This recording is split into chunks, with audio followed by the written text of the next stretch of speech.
बांग्लादेश में स्कूल और कॉलेजेस को शट डाउन कर दिया गया है। गवर्नमेंट ने पूरे देश भर में मोबाइल इंटरनेट कनेक्शन सस्पेंड कर दिया है। बांग्लादेश में हिंदुओं को मारा जा रहा है। Hashtag all eyes on Bangladeshi Hindus का ट्रेंड कर रहा है। कैसे एक स्टेटमेंट ने बांग्लादेश के प्राइम मिनिस्टर शेख हसीना को रिजाइन करने पर मजबूर कर दिया है। मुक्तियोद्धा सन्तान नातीपुतिरा केउ मेधावी ने যত রাজাকারের বাচ্চারা নাতিপুতি হলো মেধাवी। ऐसा सिंपल स्टेटमेंट एक प्राइम मिनिस्टर को शोभा नहीं देता है। बांग्लादेश की जनता प्राइम मिनिस्टर शेख हसीना को डिक्टेटर कहकर पुकार रहे हैं। नमस्ते दोस्तों, पिछले महीने लाखों स्टूडेंट सड़क पर उतरे प्रोटेस्ट करने। शुरुआत में तो ये एक पीसफुल प्रोटेस्ट था, लेकिन अभी के समय में ये प्रोटेस्ट वायलेंस, क्लैशेस और दंगे में बदल चुका है। बांग्लादेश में मिलिट्री ने टेक ओवर कर लिया है। इन सभी दंगे में लगभग 600 लोग अभी तक मारे जा चुके हैं ऑफिशियली, बट अनऑफिशियली ये नंबर हजारों में भी जा सकता है। आखिर क्या कारण है इस सब के पीछे, आइए समझते हैं इस सिचुएशन को आज की इस वीडियो में।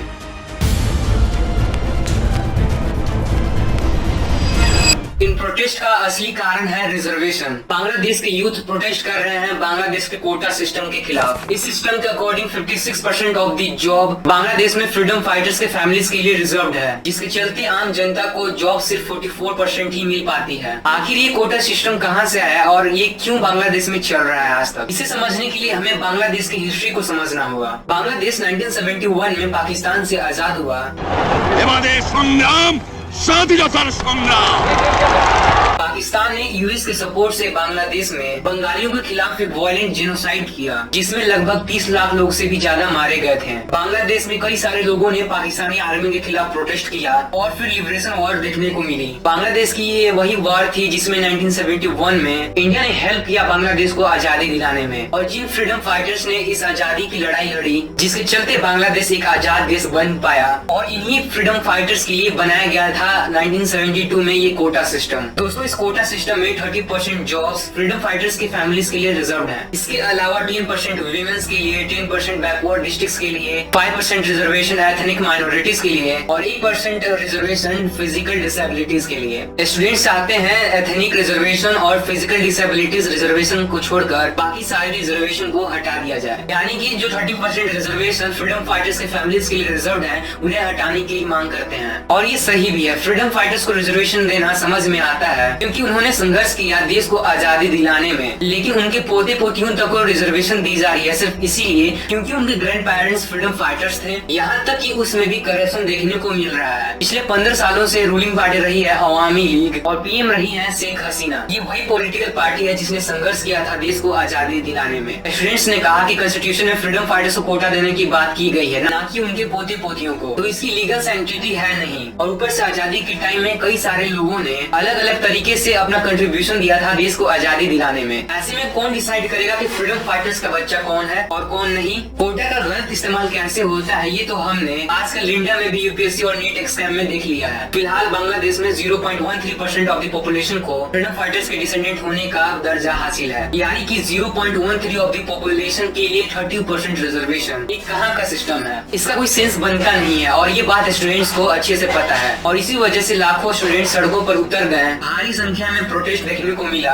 और ये करीब महीनों तक चला। और इतने सारे प्रोटेस्ट होने के बावजूद भी शेख हसीना ने कोई एक्शन नहीं लिया। तब जाकर ये प्रोटेस्ट वायलेंट हो गया। लेकिन सवाल यहाँ पे ये आता है कि कोटा न हटाने का ऑर्डर तो सुप्रीम कोर्ट का था, लोग शेख हसीना पर क्यों गुस्सा हैं? ये इसलिए क्योंकि पुलिस से लेकर सुप्रीम कोर्ट तक शेख हसीना के कंट्रोल में है और इसी वजह से जनता शेख हसीना को डिक्टेटर कहकर पुकार रहे हैं। और सिर्फ इतना ही नहीं, बल्कि जो शेख हसीना ने इलेक्शन जीता वो global anti corruption organisation transparency का कहना है कि जो बांग्लादेश में इलेक्शन हुए हैं वो वन साइडेड थे, वो फर्जी थे। इस इलेक्शन में सिर्फ और सिर्फ शेख हसीना की अवामी लीग ने कंटेस्ट किया। उस इलेक्शन में अपोजिशन पार्टी शामिल ही नहीं थी। शेख हसीना के गोदी इलेक्शन कमीशन ने वोटर लिस्ट पोल शेड्यूल कॉन्स्टिट्यूशन की लिमिटेशन को अपने फेवर में किया। गोदी जुडिशियरी ने इलेक्शन से कुछ महीने पहले 1100 से भी ज्यादा अपोजिशन लीडर को कन्विक्ट किया। साइबर सिक्योरिटी एक्ट के जरिए सरकार ने इंडिपेंडेंट मीडिया को चुप कराने की कोशिश की। बांग्लादेश के हर कॉन्स्टिट्यूशन पर शेख हसीना का कंट्रोल माहौल है, हर चीज उनके इशारों पर चलती है और जिसके चलते स्टूडेंट्स ने कहा बस अब और नहीं, और वो उतर गए सड़कों पर प्रोटेस्ट करने के लिए। बस सड़कों पर उनका सामना हुआ छात्र लीग से, जो कि एक स्टूडेंट विंग है शेख हसीना के अवामी लीग पार्टी का, लेकिन ये है तो गुंडे ही। उन्होंने स्टूडेंट्स को मारना शुरू कर दिया और फिर पुलिस ने भी अपना क्रैकडाउन शुरू किया। देश भर में मोबाइल इंटरनेट को सस्पेंड कर दिया गया और अभी ऑफिशियली बोला जा रहा है 500 लोग मारे गए हैं, लेकिन अनऑफिशियली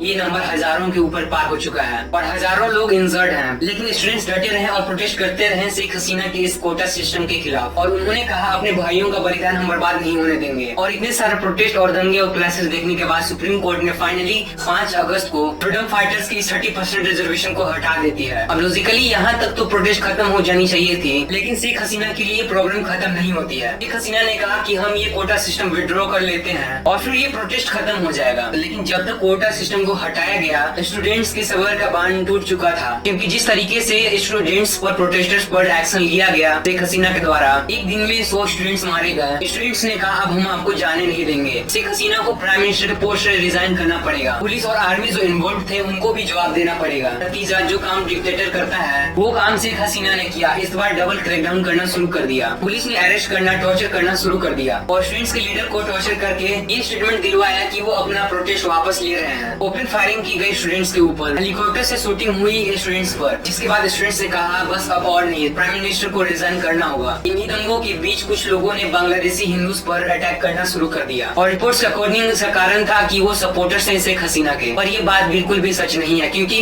कई सारे हिंदूज ने भी सपोर्ट किया प्रोटेस्ट करने में। आर्मी ने कहा कि हम स्टूडेंट्स पर गोली नहीं चलाएंगे और शेख हसीना को सपोर्ट नहीं करेंगे। बांग्लादेश आर्मी चीफ जनरल वकार अजमान ने कहा वो स्टूडेंट्स हैं, न कि वो टेररिस्ट हैं, जैसा कि शेख हसीना ने अपने एक स्टेटमेंट में कहा। उन्होंने कहा फ्रीडम फाइटर्स के बच्चों को रिजर्वेशन नहीं मिलेगी तो क्या रजाकारों के बच्चों को मिलेगी?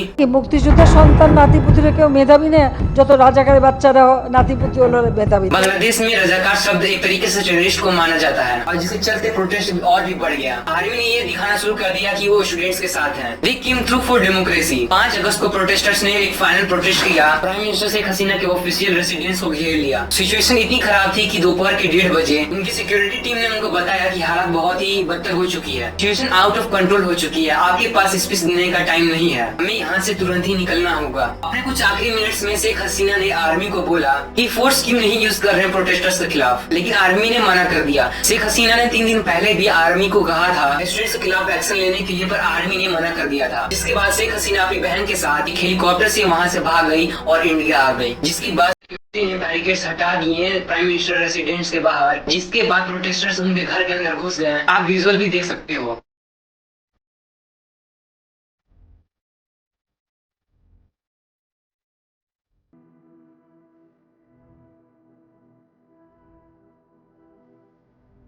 शेख हसीना इंडिया के अगरतला में जाती हैं और उसके बाद उत्तर प्रदेश के गाजियाबाद एयरबेस में पहुंचती है, जहां पर उन्होंने रात न्यू दिल्ली में बिताई। अब शेख हसीना इंडिया में कितने देर तक रुकती हैं ये क्लियर नहीं कहा जा सकता। रिपोर्ट के अकॉर्डिंग वो लंदन जा सकती हैं, जहां वो रिफ्यूज मांगेंगी। उसी दिन बांग्लादेश के चीफ जनरल वकार जमान ने कहा कि वो एक इंटरिम गवर्नमेंट फॉर्म कर रहे हैं। फिलहाल बांग्लादेश में प्रोटेस्ट रुक चुका है और सेलिब्रेशन किया जा रहा है। नाउ आई वांट कि स्टूडेंट्स इंश्योर करें बांग्लादेश के रेपुटेशन को, बांग्लादेश के माइनॉरिटीज और बांग्लादेश के हिंदुओं पर अटैक न हो, सिचुएशन और भी खराब ना हो पाए। अब सवाल ये नहीं है कि बांग्लादेश में राज कौन कर रहा है, सवाल ये है कि बांग्लादेश में आगे राज कौन करेगा। क्या बांग्लादेश में फिर से मिलिट्री रूल करेगी, या अनइलेक्टेड अथॉरिटियन रूल करेगा, या फिर मैनेज्ड इलेक्शन फिर से किया जाएगा, या फिर समथिंग ट्रूली डेमोक्रेटिक। बांग्लादेश में फंडामेंटलिस्ट फोर्सेस इस अपॉर्चुनिटी का फायदा उठाएगी, या फिर progressive young students protesters centre stage ले पाएंगे। और मैं चाहूंगा कि यही स्टूडेंट्स अल्टरनेटिव पॉलिटिकल फोर्स बनकर सामने आए, ना ही कोई फंडामेंटलिस्ट पार्टी, बल्कि स्टूडेंट्स खुद बड़े फोर्स बनकर सामने आए। मैं तो ये भी चाहूंगा कि यही स्टूडेंट्स इंटरिम गवर्नमेंट का पार्ट बने। अगर आर्मी स्टूडेंट्स को इन्वॉल्व करे तो मेरे ख्याल से बांग्लादेश के लिए एक बहुत बड़ा पॉजिटिव स्टेप होगा। स्टूडेंट्स ही हैं जो बांग्लादेश को आगे ले जा सकते हैं। वैसे आपका इस सिचुएशन के बारे में क्या कहना है, आप कमेंट करके जरूर बताइए। ऐसे और आगे वीडियोस को देखने के लिए चैनल को सब्सक्राइब कर